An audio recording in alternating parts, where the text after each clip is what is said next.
ಎಲ್ಲರಿಗೂ ನಮಸ್ಕಾರ. ಕರ್ನಾಟಕ ಪೊಲೀಸ್ ಇಲಾಖೆಯ ಕಡೆಯಿಂದ ಸಶಸ್ತ್ರ ಪೊಲೀಸ್ ಕಾನ್ಸ್ಟೇಬಲ್ ಹಾಗೂ ಸಿವಿಲ್ ಪೊಲೀಸ್ ಕಾನ್ಸ್ಟೇಬಲ್ ಹುದ್ದೆಗಳ ನೇಮಕಾತಿಗೆ ಸಂಬಂಧಿಸಿದಂತೆ ಒಂದು ಪ್ರಮುಖ ಮಾಹಿತಿಯನ್ನು ಬಿಡುಗಡೆ ಮಾಡಿದ್ದಾರೆ. ಅದೇನಂದ್ರೆ, ನೀವು ಸ್ಕ್ರೀನ್ ಮೇಲೆ ಕಾಣ್ತಾ ಇರೋ ಹಾಗೆ ಇದು ಪೊಲೀಸ್ ಇಲಾಖೆಯ ಕಡೆಯಿಂದ ಅಧಿಕೃತವಾಗಿ ತಿಳಿಸಿರುವಂತಹ ಮಾಹಿತಿಯಾಗಿರ್ತದೆ. ಈ ನೋಟಿಸ್ ನಲ್ಲಿ ತಿಳಿಸಿರುವಂತಹ ಪ್ರಮುಖ ಮಾಹಿತಿಗಳನ್ನ ಈ ವಿಡಿಯೋದಲ್ಲಿ ತಿಳಿಸ್ತಾ ಹೋಗ್ತೀನಿ. ಪೊಲೀಸ್ ಇಲಾಖೆಯ ನೇಮಕಾತಿಗಾಗಿ ಕಾಯ್ತಾ ಇರುವಂತಹ ಎಲ್ಲ ಅಭ್ಯರ್ಥಿಗಳು ವಿಡಿಯೋನ ಪೂರ್ತಿ ನೋಡಿ ಮಾಹಿತಿಯನ್ನು ತಿಳ್ಕೊಳ್ಳಿ. ಮೊದಲನೇದಾಗಿ ಈ ನೋಟಿಸ್ ನಲ್ಲಿ ಮೇಲ್ಗಡೆ ವಿಷಯ ಪೊಲೀಸ್ ಕಾನ್ಸ್ಟೇಬಲ್ ಹುದ್ದೆಗಳ ಭರ್ತಿ ಮಾಡುವ ಕುರಿತು ಅಂತ ತಿಳಿಸಿದ್ದಾರೆ. ನಂತರ ಮೇಲ್ಕಂಡ ವಿಷಯಕ್ಕೆ ಸಂಬಂಧಿಸಿದಂತೆ ಈ ಕಚೇರಿಯ ಉಲ್ಲೇಖಿತ ಪತ್ರಗಳನ್ನು ಗಮನಿಸಲು ಕೋರಲಾಗಿದೆ. ಸದರಿ ಪತ್ರಗಳಲ್ಲಿ 1650 ಸಶಸ್ತ್ರ ಪೊಲೀಸ್ ಕಾನ್ಸ್ಟೇಬಲ್ ಮತ್ತು 4114 ಸಿವಿಲ್ ಪೊಲೀಸ್ ಕಾನ್ಸ್ಟೇಬಲ್ ಹುದ್ದೆಗಳಿಗೆ ಸಂಬಂಧಪಟ್ಟ ಘಟಕಗಳಿಂದ ವರ್ಗೀಕರಣವನ್ನು ಪಡೆದು ನೇರ ನೇಮಕಾತಿಯ ಮೂಲಕ ಭರ್ತಿ ಮಾಡಲು ಕ್ರಮ ಕೈಗೊಳ್ಳುವಂತೆ ಕೋರಲಾಗಿತ್ತು ಹಾಗೂ ಘಟಕವಾರು ಹುದ್ದೆಗಳ ಹಂಚಿಕೆಯ ವಿವರವನ್ನು ಒದಗಿಸಲಾಗಿತ್ತು.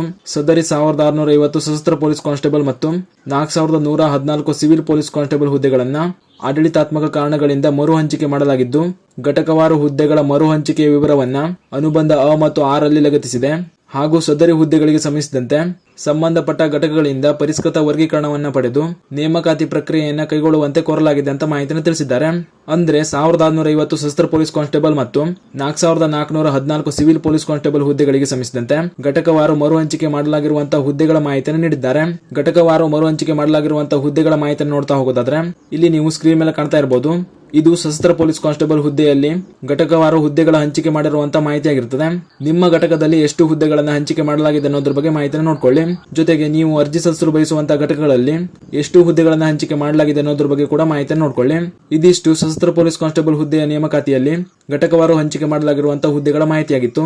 ನಂತರ ಸಿವಿಲ್ ಪೊಲೀಸ್ ಕಾನ್ಸ್ಟೇಬಲ್ ಹುದ್ದೆಯ ನೇಮಕಾತಿಯಲ್ಲಿ ಘಟಕವಾರು ಮರು ಹಂಚಿಕೆ ಮಾಡಲಾಗಿರುವಂತಹ ಹುದ್ದೆಗಳ ಮಾಹಿತಿಯನ್ನು ನೋಡೋದಾದ್ರೆ ಇಲ್ಲಿ ಕೂಡ ನೋಡ್ತಾ ಇರಬಹುದು.